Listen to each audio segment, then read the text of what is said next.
So in previous video I talked about the coherent sources and I gave an introduction to the wave optics. So in this video I will be talking about Young's double slit interference experiment. So let us first talk about a little bit about history. So in 1801 Thomas Young proved wave nature of light and measured wavelength using this experiment. So this was a great achievement because this experiment proved that light was in fact a wave. Earlier the Newton had suggested that light consisted of a stream of particles, but now this was a direct proof that light was in fact a wave. So it proved the wave nature of light, and then it also gave a formalism, a method to measure the wavelength of light. So you can see it was a great achievement in the past. So to start with, so let us first talk about the interference. So it is just a quick review. So you know that if there are waves, so they can interfere, and then we can have constructive interference and destructive interference. So if in case of light, so if there is a constructive interference at a particular point, so we will have the maximum intensity. So that particular point will appear as bright or maximum intensity. And similarly, if you have destructive interference at a particular point, then you will have the minimum intensity at that point, and that particular point will appear as dark or the minimum intensity. So you can see on this screen, so this is a double slit experiment interference pattern. So you can see here that there is maximum intensity, then minimum, maximum, minimum. So this is basically the constructive and destructive interference. So all waves show these types of phenomena. Okay, now let us talk about this experimental diagram. So now you can see here, this is a source and light is originating from this source. When this source lights fall on these two slits S1 and S2, so the light will spread out in the region, and at each point we will have a maximum or minimum, as you can see on the screen. So this is basically the interference experiment. Okay, now let us do some understand this diagram. So this is a source of light, as you have previously seen on the screen. So here light is originating, and this lights fall on this line, but here it is blocked. Only the light passes through from this point and this point, because these are the openings, these are the slits.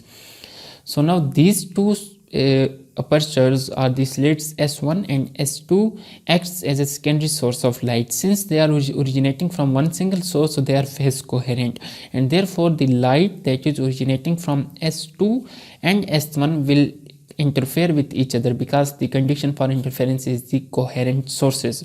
So S1 and S2 are coherent.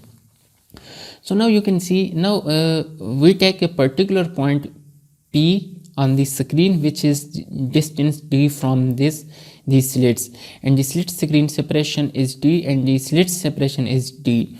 So now we take a particular point P, and we check whether at this point we will have a maximum intensity or minimum intensity. So this is our point P, and this is arbitrary point. So to analyze this, we assume that here we have one wave.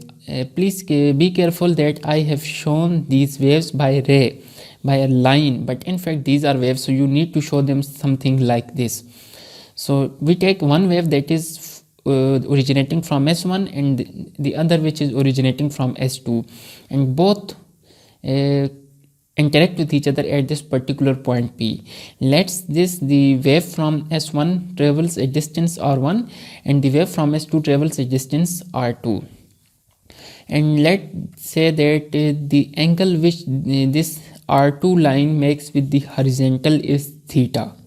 Okay, now we draw a line from this S1 on this R2 in such a way that after this line these distances R1 and R2 becomes equal. You can see this point P is here, so obviously the wave that is traveling from S2 has traveled more distance. So if we draw a line such that after this point this distance and this distance are equal, so we can say that the wave that is originating from S2 has traveled this extra distance.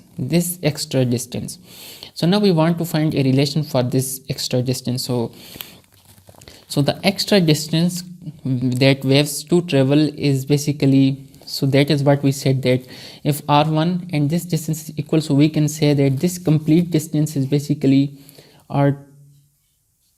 we can say that this is r1 plus this distance, which is equal to r2.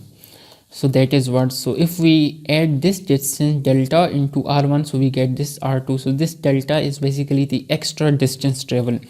So here we have a relation for extra distance traveled by wave 2. So now look here, if the angle that r2 makes is theta, so this angle will always be theta, because the angle between two lines is equal to the angle between their normals. So this angle should be theta. So now we consider this triangle O dash S2 and S1. So we can use this trigonometric relation, sin theta is equal to delta by d, and from there we get this delta is equal to d sin theta. So we have obtained a relation for the path difference for this distance, for this extra distance, it is equal to delta is equal to d sin theta. Okay, you know that if we have a wave something like this, so this complete distance is known as lambda, or if you have a wave in case something like this, we get the distance between two crest is lambda. So this is how we define this. So now assume that if we have one wave is travels a distance of 2 lambda while the other travels a distance of lambda, so on the screen they are in phase. You can see here this crest matches with the crest. So at this particular point we will have a maximum intensity. So all I want to say that after this distance lambda, the wave repeats itself, so it is identical to previous wave or previous cycle. So this is basically the difference that matter. For example, if we have a wave that has traveled distance lambda while the other wave has traveled distance 2 lambda, so both have the same effect, so both will be constructively interfere. So the path difference could be from 0 to lambda.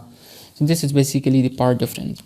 So now if this path difference, which we know is equal to d sin theta, is equal to 0 lambda, since there is no difference, so if we talk about 0 lambda, so there will be no difference. Or 1 lambda or 2 lambda, for example, if this is one wave while the other wave has something like, so this is lambda, this is 2 lambda, so difference between them is lambda. And similarly if we have 3 lambda, 4 lambda, so in that case we will have a maximum point because they will constructively interfere. So similarly we have d sin theta is equal to m lambda, where m is equal to 0, plus minus 1, plus minus 2, and so on.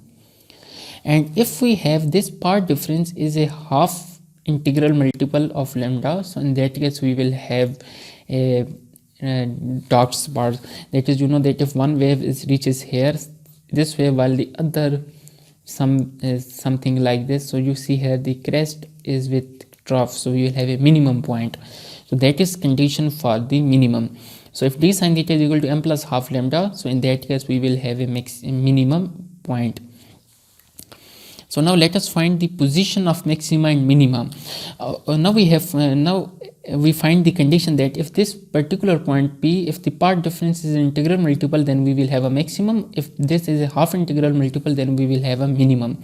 But now we want to find the position, that if, let's say, if someone asks you to find the position of first maximum or position of second maximum from this O on the screen, so what should be the position, first should be the relation. So we are going to find such a relation. So this is the diagram which we have drawn. So this is the line, the horizontal line, and this distance is d, while the slit screen separation is this d.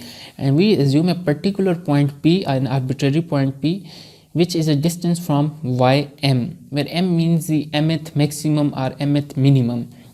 So we want to find this distance. So if I use this trigonometric relation on this triangle, so this is equal to tan theta is equal to this distance divided by this distance. So this gives me ym is equal to d tan theta. And since here we are using the far field approximation, we say that this distance d, that is the slit separation, this distance d is very less than d.